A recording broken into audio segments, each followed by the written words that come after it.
난 입에만 나서 먹어야 들어. 시간이 봤나 봐. Koi ngasidi Manipur da lai ba ima oi ita oi ba kaya na Manipur sakam kai ba ya roi Manipur ri administration ani to ba ya roi na ngasi chu lao ni hau si chu lao ni ngasi chu lao ni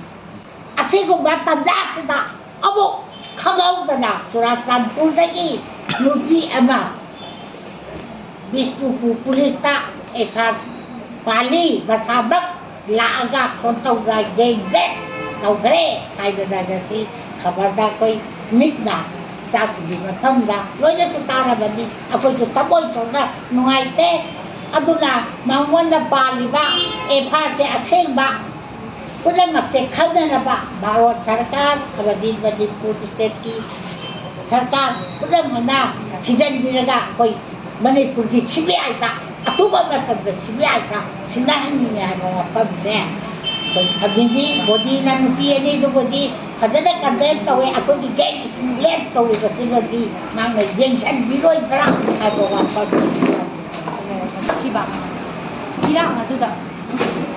hosampu kumusambam mai tei le kai da ki ako gi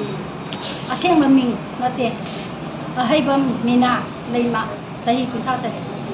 si geng lep to gi base kuki ko lai pai ba mari mangana geng rep tau gi bisa masi koi dei le maron mera pai bi apun Manipur amadi All Manipur Women's Voluntary Association amo bana kandem tawi Manipur government amadi India government na horoki wai ba misang mikai nai ba wai sakhabi gan mara lai ba kuki lai pai ba sin athu ba matam da thidok pira kanda marangi matung ina serak pibiu aduga ai koi iram dam sida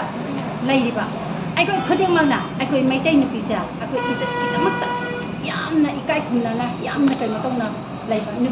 amani aduna ngasi phawa nupi sina trauma na dana yamna wana tangi basa masi ubira kanda lengangna matik jawa exalobiu aduga haiba kiasa sa Bisempur district na so samlo da thagiba kesa sa CBI da sinabiu aduga hayeng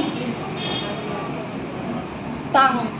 dramato August ki tang dramato isia akoi mapam khuding makta akoi gi sigomba nupi da sathaba mi sia yade haibase India government amadi Manipur government da akoi khuding mangna lawmina dana protest tomina si haiba wa phamsi